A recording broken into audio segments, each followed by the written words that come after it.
Écoutez, on va démarrer tout doucement pour que les autres puissent nous rejoindre éventuellement. On va pas parler trop fort. Bonjour à tous et à toutes. On est ravis de vous accueillir pour cette conférence avec Maxime. Donc, je me présente, Clément Riche, je suis responsable du pôle agricole agroalimentaire chez Carbone 4. Et donc, je travaille au sein du pôle depuis 2015.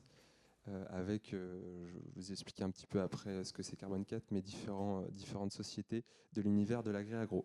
Maxime, je te laisse te Maxime présenter. Duret, donc directeur de projet Impact au sein du groupe BPCE, qui est en charge de la direction de l'impact des transformations de l'ensemble des modèles autour de l'ESG. Donc c'est vrai pour des indicateurs de pilotage, c'est vrai pour des enjeux de gouvernance, c'est également vrai sur des enjeux de formation. C'est ce qui va aujourd'hui être le thème.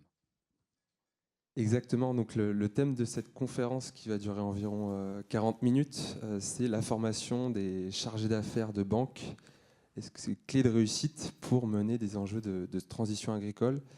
Peut-être juste avant de présenter nos structures respectives sur le titre de la conférence, chargé d'affaires de banque. Maxime, si tu peux peut-être expliquer, puisque c'est un terme que peut-être tout le monde ne maîtrise pas aujourd'hui dans ce matin. Alors, les chargés d'affaires, ce sont vraiment ceux qui sont en lien direct avec nos clients, notamment pour les enjeux de financement, l'octroi de crédit. Donc c'est eux qui connaissent leurs problématiques et qui les accompagnent dans l'ensemble de leurs problématiques pour les financer. Donc chargés d'affaires, conseillers bancaires, tout ça c'est le même univers. On parle plus de conseillers bancaires pour les particuliers et chargés d'affaires pour les entreprises et professionnels. Alors, quelques éléments de présentation avant de vous expliquer un petit peu ce qu'on peut faire avec Maxime. Carbone 4, on est une société de conseil, donc spécialisée sur le changement climatique et l'environnement, fondée en 2007 par Alain Grandjean et Jean-Marc Jancovici et rejoint par un troisième associé, Laurent Morel. Et donc notre expertise, c'est vraiment de poser des diagnostics sur l'impact du changement climatique et sur l'impact environnemental et d'aider les entreprises, quelles qu'elles soient, à mieux mesurer, à agir en conséquence et à anticiper aussi les impacts du changement climatique pour leur activité. Voilà, dit très simplement, donc on est organisé en pôle d'activité. On a un pôle mobilité transport, un pôle bâtiment et on a donc un pôle agricole agroalimentaire que je représente. On a à peu près une vingtaine de personnes au sein du pôle agricole nature, aujourd'hui au sein du cabinet. Et donc on a toute une série d'accompagnements à la fois, ça va du milieu vraiment agricole, des coopératives, des négoces, jusqu'à l'industrie agroalimentaire, les grossistes, et, distributeurs, et puis aussi les acteurs financiers qui permettent aussi, bien évidemment à faire transitionner aussi ce secteur. Alors, le groupe BPCE, il est peut-être moins connu en tant que tel dans sa marque, mais c'est le groupe qui réunit les caisses d'épargne et les banques populaires. Donc, c'est le deuxième groupe coopératif en France. Peut-être un mot sur le coopératif. Quand on parle de coopératif, c'est un vrai maillage territorial. On est présent sur l'ensemble des régions en France. Ça veut donc dire que nos financements et nos dépôts sont réalisés localement. Ça, c'est important. C'est-à-dire qu'il y a une forte autonomie de chacun des établissements dans leur façon d'octroyer les crédits. Et ça, c'est logique en lien avec la proximité et la connaissance client. C'est un modèle aussi, le monde coopératif, qui est participatif. C'est-à-dire qu'on appartient, et c'est important de le rappeler, à nos sociétaires.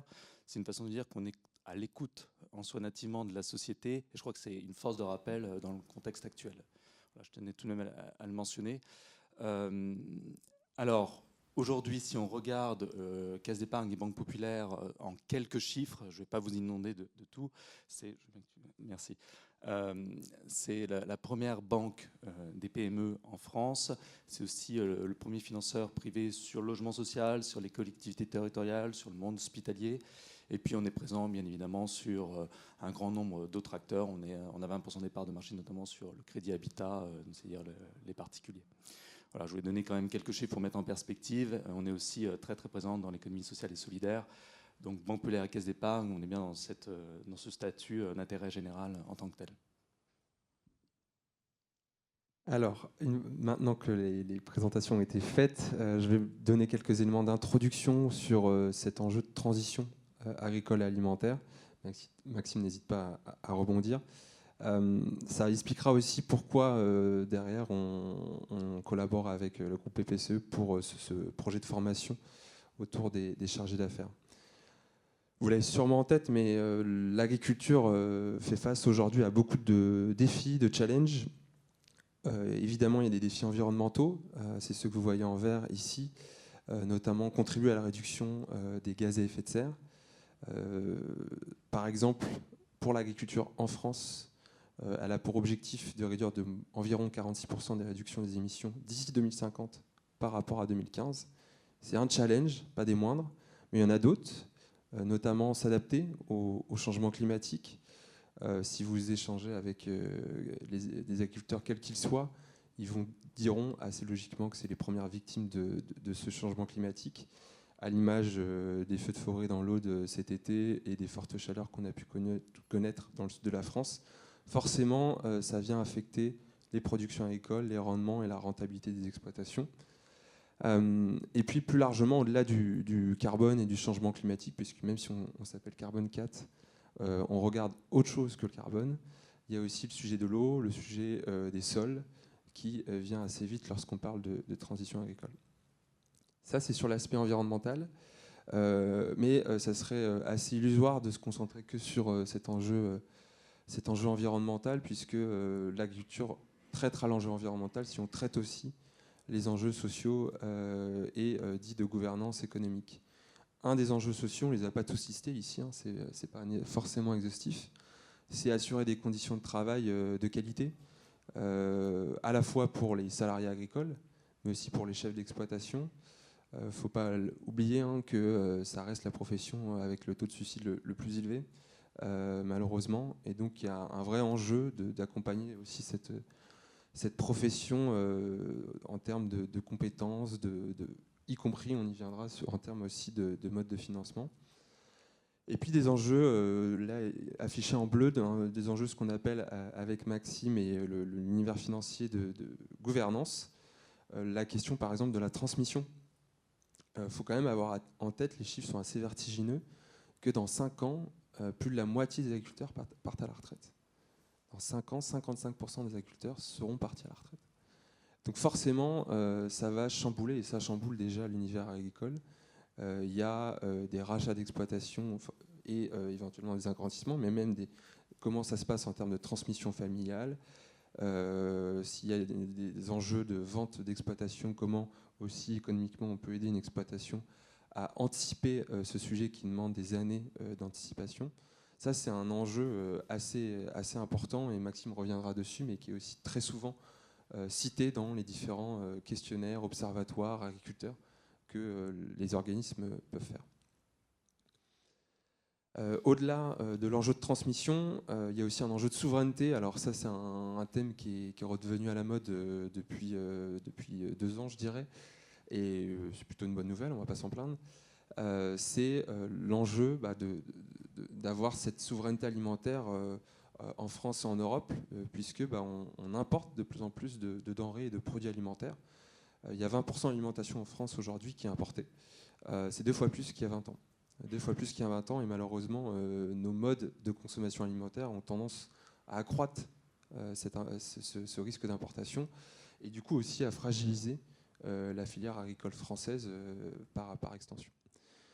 Donc on voulait commencer avec Maxime sur un petit peu ce résumé des enjeux de la transition. Il y a un enjeu de transition, et donc la question, c'est comment tous les acteurs sur cette chaîne de valeur, donc ceux que j'ai cités, les coopératives, évidemment, elles ont un rôle à jouer, les industriels, les distributeurs, mais aussi un groupe comme BPCE a un rôle à jouer dans l'accompagnement à cette transition, puisque là, il va falloir être nombreux pour pouvoir surmonter tous ces différents challenges. Alors, je vais être assez succinct sur nos engagements, mais c'est important, je pense, de préciser le contexte et comment le groupe se positionne sur la transition de façon générale, parce qu'il n'y a pas que, évidemment, on n'est pas les financeurs que de l'agriculture, on a un grand nombre de portefeuilles, et c'est important de mettre en perspective cette dynamique pour ensuite en venir concrètement aux enjeux de l'agriculture. Donc, on a l'année dernière publié notre plan stratégique Vision 2030, qui met au cœur l'ensemble des enjeux d'accompagnement à la transition de nos clients. C'est vrai sur le marché des particuliers, je l'ai mentionné, le crédit habitat, c'est 40% de notre bilan, et on a décidé de consacrer 1 milliard d'euros chaque année à la rénovation énergétique pour pouvoir faciliter ces financements. C'est vrai aussi sur le marché de l'entreprise, le marché B2B, avec cette logique d'accompagner notamment la décarbonation qui a été une des priorités fixées par le groupe, qui s'inscrit aussi dans un schéma plus global en France et en Europe, je dirais moins aux États-Unis, puisqu'il y a eu un recul sur cette dimension-là, de pouvoir décarboner nos portefeuilles, notamment là où c'est le plus énergivore et fossile. Et puis ensuite, il y a d'autres dimensions quand on accompagne une stratégie, c'est aussi du mécénat, savoir valoriser et préserver le patrimoine naturel, par exemple. C'est quelque chose que l'on fait avec des objectifs, un comité scientifique indépendant qui permet là aussi d'être dans l'action, notamment avec les forêts, par exemple, présentes ici en France, puisqu'on a une grande part de détention sur ce domaine. Et puis, il y a une autre dimension qui est tout aussi stratégique, parce que c'est bien d'avoir des mesures, c'est bien de le démontrer, je vais en montrer quelques tableaux, mais la formation, c'est aussi un des objectifs du groupe autour de l'ESG. Et on s'est fixé l'année dernière de pouvoir, d'ici fin 2026, donc dans un an, avoir formé 100% de nos collaborateurs. Alors, quand on parle de formation, il y a différents niveaux. Il y a un niveau 1, socle commun, ensemble des collaborateurs, et savoir de quoi on parle quand on parle de l'ESG, et surtout éviter les raccourcis. Je pense que c'est vraiment important aujourd'hui. Il y a un socle 2 qui est celui propre à certaines fonctions, parce qu'il ne faut pas oublier qu'on est un groupe bancaire, on est régulé, et de plus en plus la BCE, donc la Banque Centrale Européenne, challenge les entreprises et surtout les banques sur cette dimension d'accompagnement à la transition. Normalement, dans le deuxième semestre de 2026, il y aura par exemple un facteur climat associé aux collatéraux pour les banques. Donc c'est des choses sur lesquelles il faut pouvoir avoir bien évidemment un socle de connaissances assez robuste et fort. Et donc par exemple, il y a des formations très ciblées pour les filières risques, ensemble des filières risques, j'entends bien par là au sein du groupe, de façon à pouvoir intégrer de plus en plus ces problématiques-là dans l'appréciation du crédit. Et puis il y a un troisième socle, et c'est cela dont on va parler, c'est celui de pouvoir former nos commerciaux, c'est-à-dire vraiment nos forces commerciales qui sont en lien direct avec nos clients, de façon à ce qu'ils puissent intégrer de plus en plus et au mieux le dialogue autour de l'environnement, le social et la gouvernance. Et on va faire aujourd'hui un zoom sur les enjeux de l'agriculture, qui a pris du temps pour le groupe de se positionner dessus, parce que ce n'est pas tout à fait la même chose de parler des grands corporates que de parler des pros et des exploitants. On n'est pas en train de parler ici, en tout cas, de l'agroalimentaire. On parle vraiment de tailles d'entreprises qui sont relativement limitées. Et donc, forcément, la problématique ne s'apprécie pas de la même manière. On n'a pas les mêmes leviers d'action. Et je vais vous expliquer pourquoi on a pris un autre angle et quelles études nous ont mené à conduire cet angle-là pour pouvoir demain se déployer de façon stratégique sur cette dimension. Alors, de fait, ça c'est juste pour montrer des chiffres, mais quand on parle de décarbonation sur les secteurs les plus énergivores, ça c'est la publication qu'on a réalisée l'année dernière. Donc ça je vais le mettre de côté. C'est vrai que le climat est central en tant que tel pour contribuer à l'accord de Paris.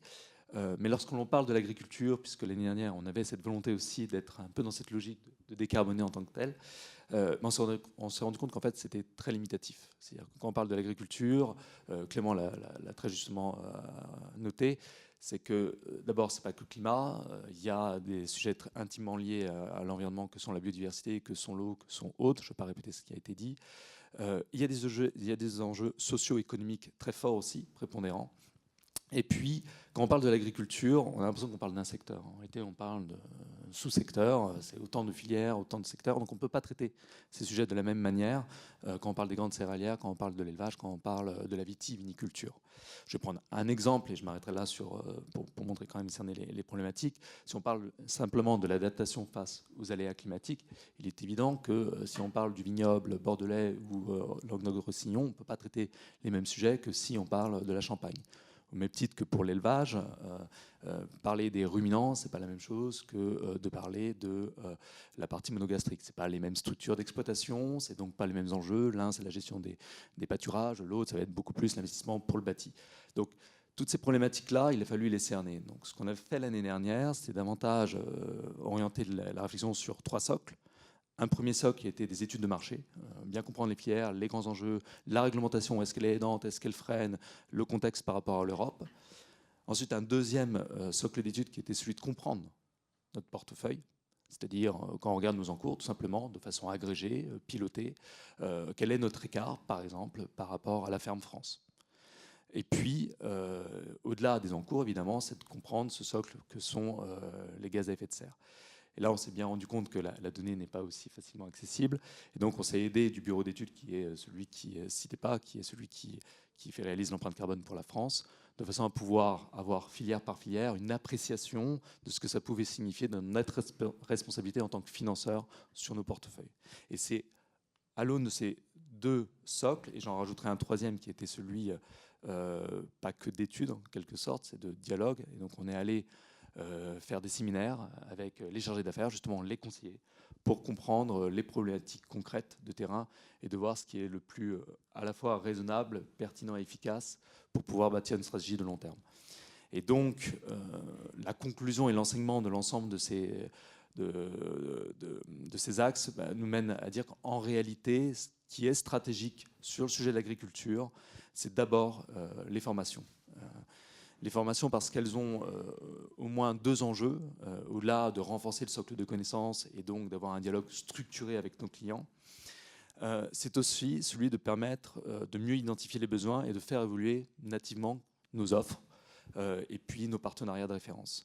Et c'est toute cette dynamique-là, au travers de la formation, que l'on souhaite adresser. Donc 2025, et ça continuera l'année prochaine, bien évidemment, on va et on a pour objectif d'avoir des socles de formation qui soient dédiés à certaines filières et en tenant compte, bien évidemment, de certaines spécificités, notamment régionales.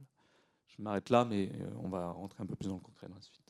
Ouais, je pense qu'on peut rentrer dans le concret de ce projet de formation. Juste avant de te redonner la parole, Maxime, ce qui se passe en tout cas aujourd'hui dans ce qu'on voit chez Carbone 4, c'est que pendant des années, on a pu accompagner les entreprises, justement, comme tu le disais, dans cette mesure de l'impact, dans l'appréciation vraiment de l'impact de chaque filière, chaque secteur, et dans la définition aussi du coup de plans d'action, de stratégie.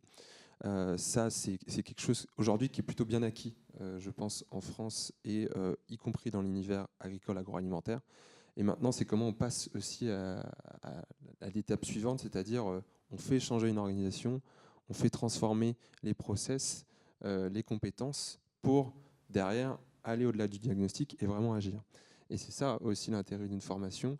Et c'est ça que je trouve intéressant et passionnant dans le projet qu'on mène, c'est que ben là, on est face à un public d'opérationnels, des commerciaux, des chargés d'affaires, qui n'ont pas forcément entendu parler de ce sujet tous les jours, à la différence de nous, Carbone 4 et de direction RSE Impact. Et pour autant, on a besoin d'eux et d'elles pour mener cette transition, sinon ça ne se fera pas.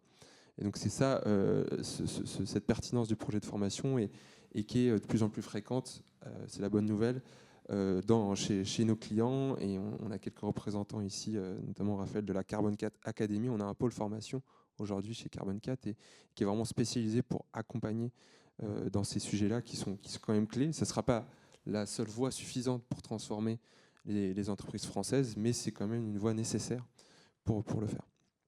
Et donc sans plus tarder, on passe au sujet projet de formation et peut-être revenir sur, tu l'as un petit peu évoqué Maxime, mais ce qui est intéressant c'est de pourquoi vous êtes dit là, il y a un besoin de former les chargés d'affaires finalement par rapport oui, alors je ne voulais pas vous noyer avec nos études de marché, donc je vous en ai présenté, j'en ai sélectionné une, qui est l'enquête de l'Observatoire de BPCE, réalisée avec Ipsos, qui a fait une étude statistique en interrogeant plus de 1000 exploitants sur les enjeux à l'accompagnement à l'agroécologie.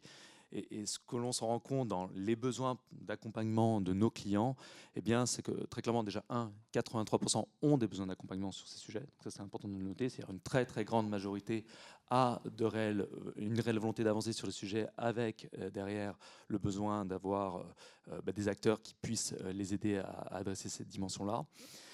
Et si on regarde finalement quels sont les gros besoins, certes, il y aura toujours le besoin de financement et d'investissement pour pouvoir faire évoluer leur structure, mais il y a aussi, traitement de ce qui se démarque, le besoin de connaissances, puisqu'on voit que plus de 30% répondent que ça fait partie aussi des enjeux de mieux comprendre, et parce qu'il y a des effets générationnels, parce qu'il y a des effets socioculturels qui font que globalement, c'est là aussi c'est intéressant, sans parler de philosophie, mais il y a une dimension aussi, une empreinte sociologique quand on parle à des agriculteurs, et donc mécaniquement ils ont ce sentiment en tout cas qu'ils n'ont pas forcément tous les leviers, tous les ressorts pour pouvoir identifier quelles peuvent être les différentes aides dans l'accompagnement. Ça, c'est le deuxième point, le socle de connaissance. Et le troisième, qui est en lien avec la connaissance en tant que telle, à mon sens, c'est l'aide technique.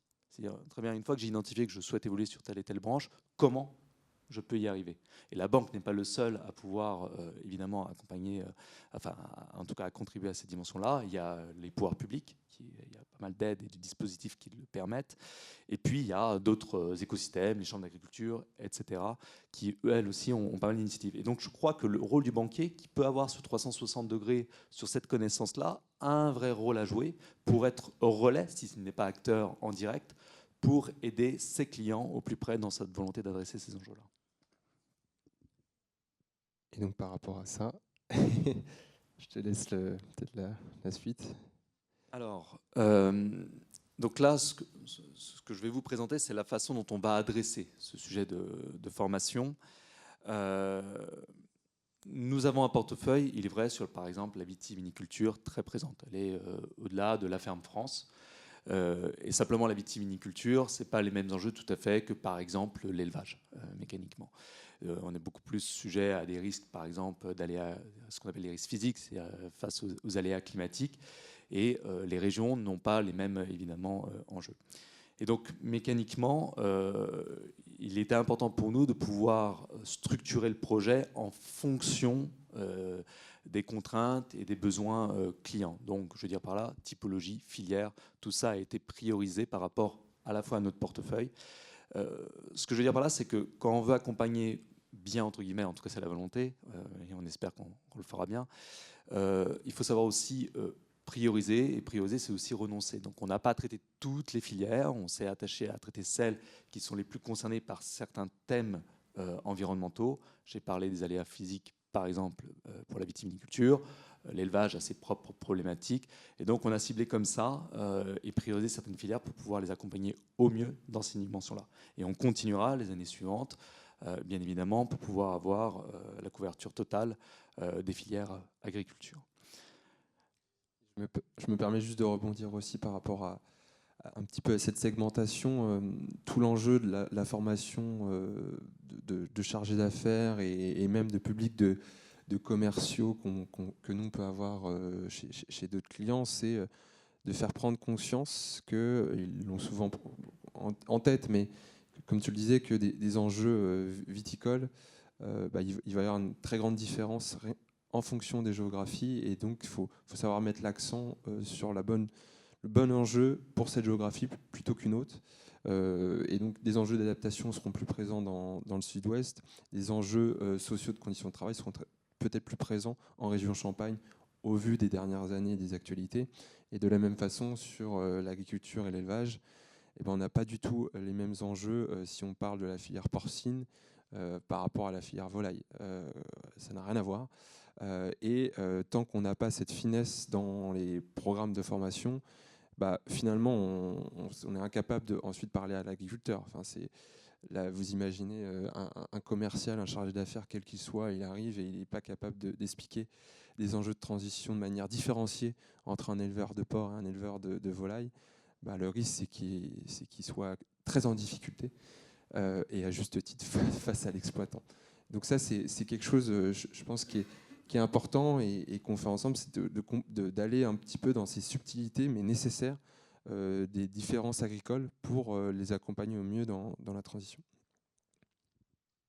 Alors, le programme de formation, là, je vous ai présenté quelque chose d'assez commun, mais en réalité, il se déploie de façon assez conséquente. L'ambition, c'est d'abord de former l'ensemble des chargés d'affaires du groupe. Donc, c'est plus de 500 chargés d'affaires aussi. Donc, et puis, si on va un peu au-delà, parce qu'il y aura les référents crédits, il y aura les enjeux aussi d'engagement, etc., au niveau de la banque, ce sera bien plus large même que les forces commerciales du groupe dans ces enjeux de formation. Ce socle de formation, il va s'articuler autour de deux dimensions. L'une autour de webinars, qui est plus sur une logique de sensibilisation, d'acculturation en tant que telle, avec des thématiques précises. Je crois que les webinars, c'est important aussi parce que ça permet de pérenniser. C'est-à-dire que c'est quelque chose qu'on peut voir, regarder. Et donc, globalement, ça permet d'un peu plus fouiller dans on va dire, l'univers et le socle méthodologique commun que peut avoir le chargé d'affaires. La deuxième chose, et Clément l'a mentionné, c'est qu'il faut pouvoir ensuite avoir de vraies formations, c'est-à-dire des journées consacrées avec quelques chargés d'affaires, avec des équipes robustes qui sont sachantes sur ces sujets, je vous désigne, pour pouvoir effectivement être pertinent au moment du dialogue. Et quand on parle d'un dialogue, c'est savoir le structurer par thème, par rapport à des filières, par rapport à des territoires. Et deux, c'est aussi avoir la bonne posture. C'est-à-dire que globalement, il ne faut pas crisper, il ne faut pas être donneur de morale. C'est pas le rôle du chercheur d'affaires, c'est d'accompagner le besoin évidemment de l'agriculteur, de l'exploitant. Et donc toute cette dimension-là, ça se travaille. Ça se travaille, c'est-à-dire que bien sûr, et ça on s'en est rendu compte en échangeant avec eux, ils sont très sachants sur les problématiques de leurs clients. Il y en a qui ont plus de 15 ans d'accompagnement sur des enjeux agricoles. Et en fait, c'est une vraie force, cette dimension-là. Et là, je ne vais pas sans déflorer ce que je vais dire dans la suite, mais mécaniquement, il faut pouvoir embarquer ces chargés d'affaires au moment de la construction de ces programmes de formation, de façon finalement à mutualiser cette connaissance. Et c'est cette force-là aussi, c'est à la fois avoir des experts qui connaissent très très bien les sujets, et en même temps ceux qui sont sur le terrain et qui ont quelques subtilités, où ils voient, où ils ont testé certains thèmes qui aujourd'hui sont mûrs ou moins mûrs sur ces dimensions-là. Et donc c'est apprécier ça, calibrer ça dans nos formations, pour le déployer de façon sereine dans les années à venir. Peut-être en complément, tu l'as un petit peu dit Maxime, mais donc quand on dit formation, c'est aussi, on dit souvent, y a un webinaire peut apporter de la connaissance, une formation, ça apporte de la compétence. C'est vraiment pas simplement on donne du contenu et des slides et on se fait plaisir. Il y a aussi comment on améliore la compétence des chargés d'affaires, mais quel que soit le public qu'on peut former chez Carbone 4 sur ces sujets et comment ils intègrent ça dans leur quotidien professionnel. Je donne un autre exemple. On forme beaucoup des commerciaux d'industrie agroalimentaire puisqu'ils sont challengés par la grande distribution. Et finalement, on se rend assez compte qu'un acheteur d'une grande distribution ne maîtrise pas le sujet, mais va poser des questions à un commercial d'un agro-industriel et qui lui-même ne maîtrise pas le sujet. Et donc tout l'enjeu, c'est sur la journée de faire des mises en situation, des postures, comme tu l'as dit Maxime, et c'est ce qu'on est en train de faire aussi avec vous, sur comment on parle de ce sujet, comment on le rend clair, et le fait de verbaliser un petit peu ce dialogue par des mises en situation, c'est une façon, c'est pas la seule bien sûr, mais c'est une façon de monter en compétence sur le sujet, de soi-même par des exercices un petit peu de théâtre, par encore une fois des études de cas, vont faire que oui, finalement en le disant, j'ai compris le terme. Je sais, c'est plus clair pour moi ce que c'est une empreinte carbone et l'enjeu carbone de la filière bovine. Je ne l'avais pas forcément formalisé auparavant et maintenant c'est plus clair. C'est ça aussi la formation, c'est vraiment chercher à améliorer la compétence des personnes conformes et de la bonne façon. Et ça, on s'en rend compte, si vous voulez, quand on calibre et qu'on construit nos socles de formation, c'est qu'on voit bien que, suivant les chargés d'affaires, quand on les réunit autour de la table, ils n'ont pas la même façon d'en parler. Et l'enjeu de formation, c'est pas tant de dire qu'ils ne sont pas sachants, parce qu'on a évidemment des chargés d'affaires qui sont très sachants sur les problématiques de leurs clients, mais c'est comment renforcer ce dialogue, comment aussi le structurer, parce que globalement, ils n'ont peut-être pas en tête toutes les priorités les plus impactantes sur les enjeux environnementaux, aussi les grandes tendances qui sont en train de se décider, et puis comme je le disais un peu en introduction, leur apporter un peu plus un 360, c'est-à-dire comment ils peuvent être aussi le lien et faire pont avec des initiatives portées par des territoires, par des collectivités territoriales notamment.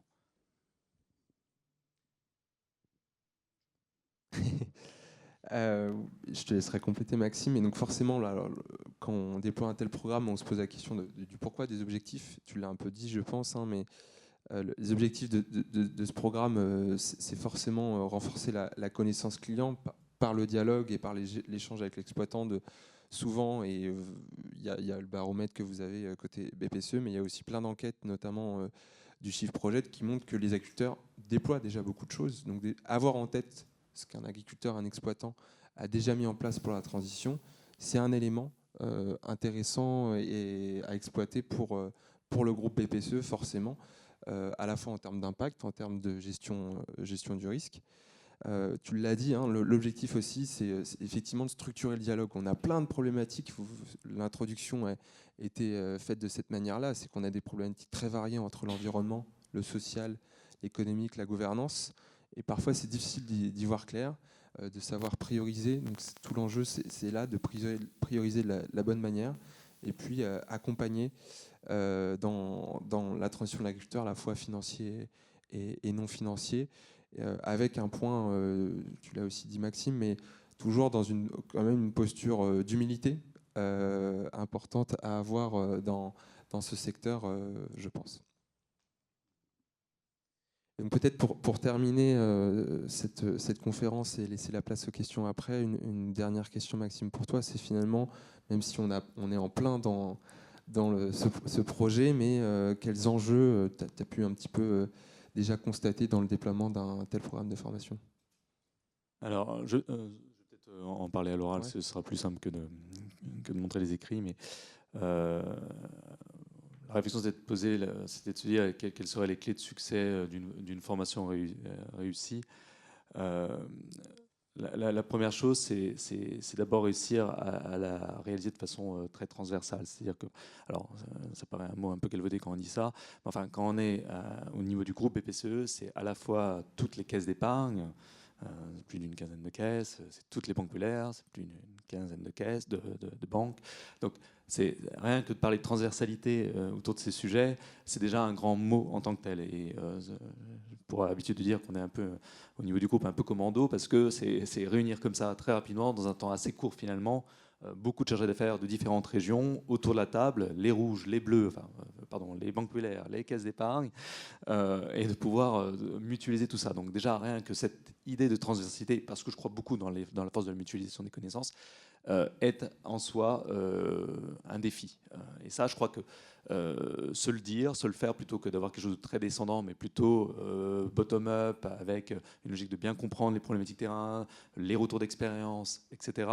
Ça c'est, je crois, en tout cas, des clés de réussite qu'il faut pouvoir se fixer. Je crois que la formation en tant que telle, c'est aussi la stratégie de formation. C'est-à-dire que on dit souvent, c'est pas tant le but qui compte, c'est le chemin. Ben là, c'est un peu la même chose. C'est-à-dire que la façon dont vous allez construire la formation, c'est elle en réalité qui sera la formation d'une certaine façon.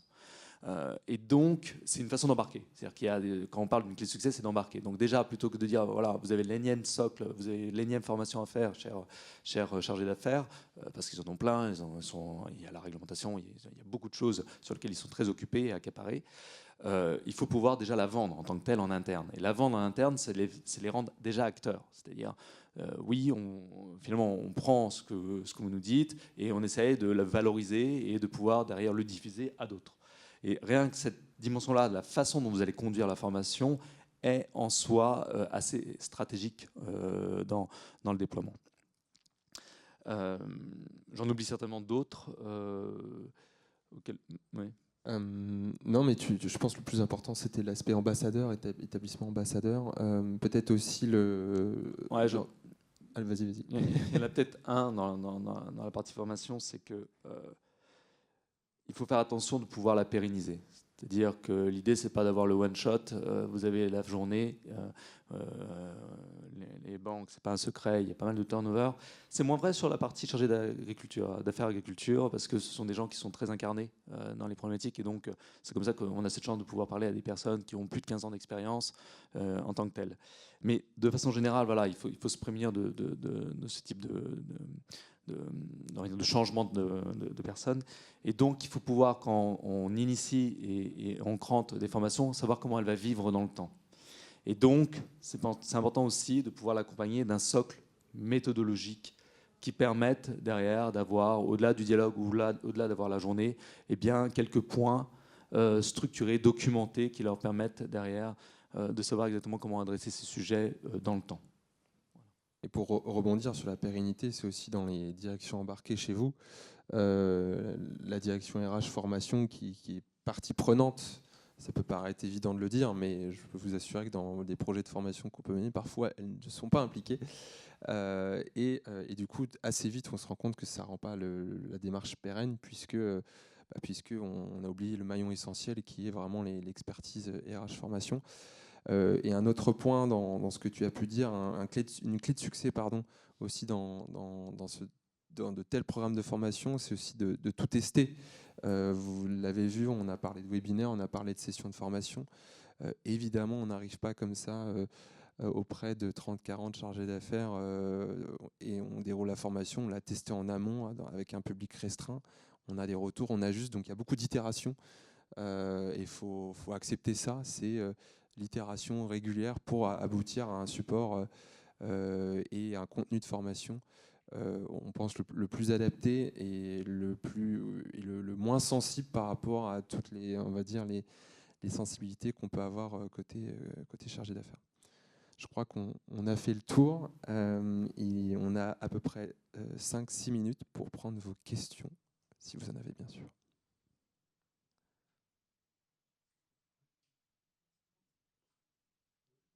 Après, vous pouvez la poser. Je crois qu'on peut vous entendre. Allez-y. Ce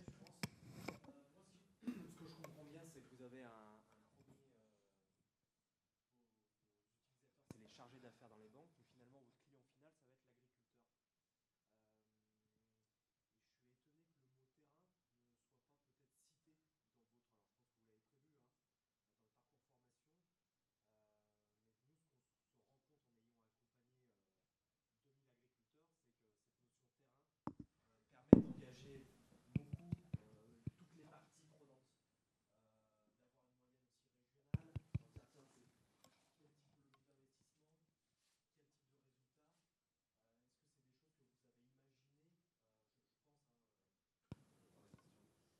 Alors oui, bon, on ne peut pas tout dire dans ce qu'on va faire évidemment, mais donc je vais répondre de façon théorique par rapport à ce qui a été dit. Mais oui, il y a, je pense, c'est important de pouvoir tester après au niveau des clients avant de déployer de façon large. Donc il y a cette logique en tout cas d'intégrer, comme vous le mentionnez, de façon à pouvoir voir ensuite l'accueil de ces solutions et du dialogue. Est-ce que le dialogue est bien construit? Est-ce qu'il se comprend facilement? Peut-être en complément quand même, là, gardez en tête qu'on a un public de chargés d'affaires, donc conseillers bancaires qui échangent avec les exploitants, mais on n'est pas sur un public de techniciens commerciaux de coopératives. Donc on a des chargés d'affaires qui n'ont pas forcément de formation agronome ou même agricole, et qui peut être un peu loin du terrain. Donc il y a un équilibre à trouver aussi, je pense, dans ce contenu de formation, à vouloir être trop technique. Et nous, on peut l'être effectivement, mais on peut parler de toute forme d'engrais, mais on risque peut-être finalement, c'est peut-être pas le rôle du chargé d'affaires de maîtriser toutes les formes d'engrais et quel serait le bon engrais dans une transition bas carbone. À l'inverse, je pense d'un public plus technique, plus terrain. Donc je pense surtout aux techniciens commerciaux de coopératives qui, eux et elles, vont voir les agriculteurs dans un autre contexte. Et là, ça a du sens. Donc il faut avoir prise avec le terrain, avec les enjeux régionaux, ça c'est clair. En même temps, il ne faut pas qu'on tombe dans le travers de vouloir être trop précis, trop terrain, puisque l'agriculteur ne s'attend pas forcément à ce que le chargé d'affaires soit capable de parler d'itinéraire technique du petit pois avec lui. Voilà.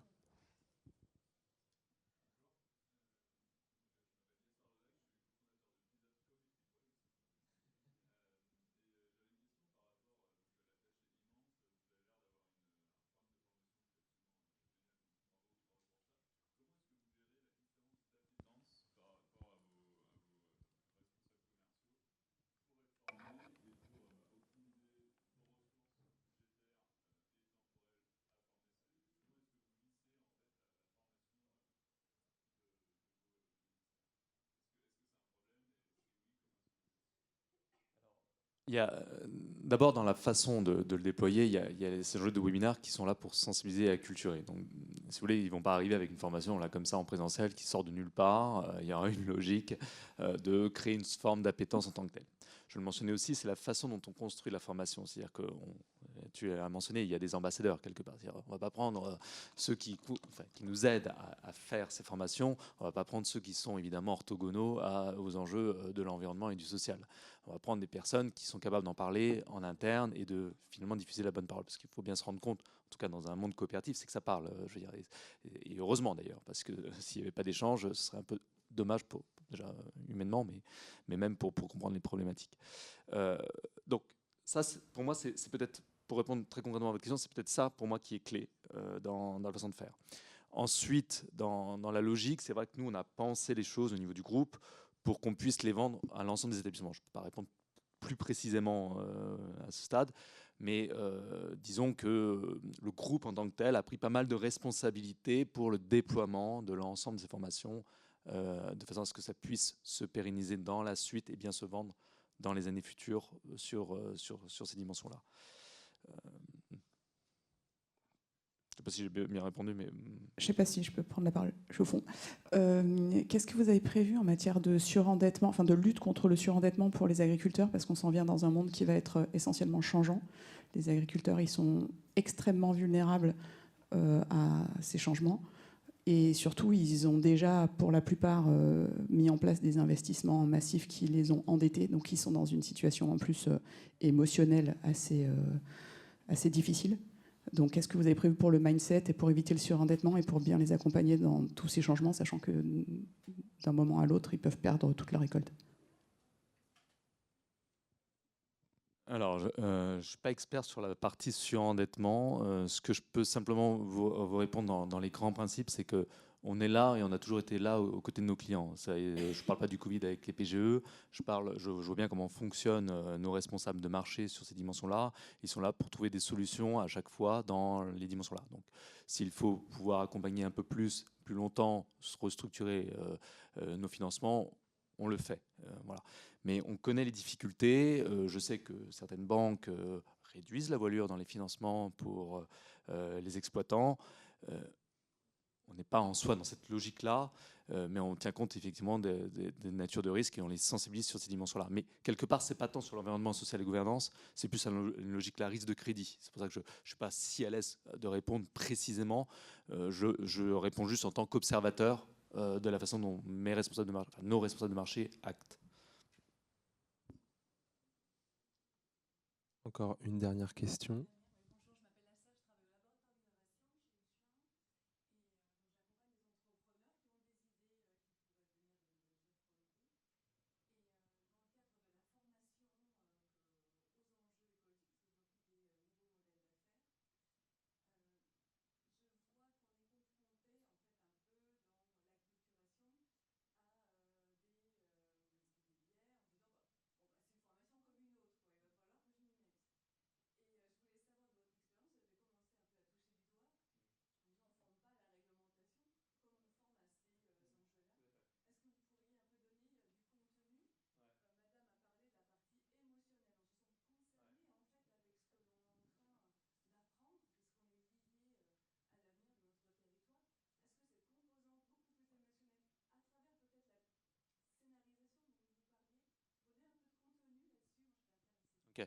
Vous avez déjà répondu à votre propre question, mais je vais donner du contenu.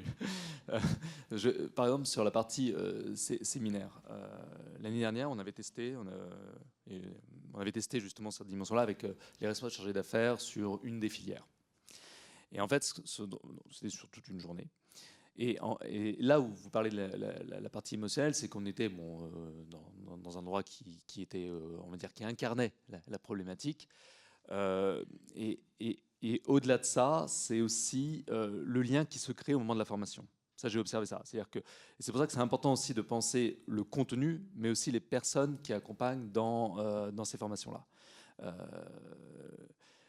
Carbone 4 ou d'autres, en tout cas, qui permettent d'acculturer, etc., font partie aussi de ces clés de succès. C'est-à-dire savoir leur raconter, savoir se lier aux autres pour pouvoir mieux recevoir ce qu'ils nous disent et ensuite rebondir. Donc, cette logique du rebond, cette logique de... Enfin, moi, je me souviens de cette journée-là, avait très très bien fonctionné. Elle a tellement bien fonctionné qu'ils nous demandent de réintervenir cette année avec les mêmes personnes et ils lui demandent que ce soit les mêmes personnes. Donc, on voit bien que dans cette logique émotionnelle, si on parle de personnes, ça veut dire qu'on parle un peu moins uniquement du contenu. Ceci étant, le contenu, c'est ce qui nous a permis, nous, d'enrichir toutes nos formations. C'est-à-dire, cette journée-là, elle n'était pas là pour uniquement se faire plaisir. Il y avait cette logique après de bien comprendre ce qui marchait moins, de comprendre aussi l'hétérogénéité des connaissances. Et on s'est rendu compte que finalement, on pensait qu'il y avait plus d'hétérogénéité sur la filière, en tout cas, qu'on avait de connaissances. Et on s'est rendu compte qu'ils étaient quand même très, très sachants sur les problématiques. Et témoignage d'une personne qui les a suivis un certain nombre d'années me disait qu'en fait, ça faisait 2-3 ans qu'il y avait eu quand même une sorte de changement dans l'état d'esprit. Et en fait, ce changement d'état d'esprit, bon, ça ne s'explique pas toujours facilement.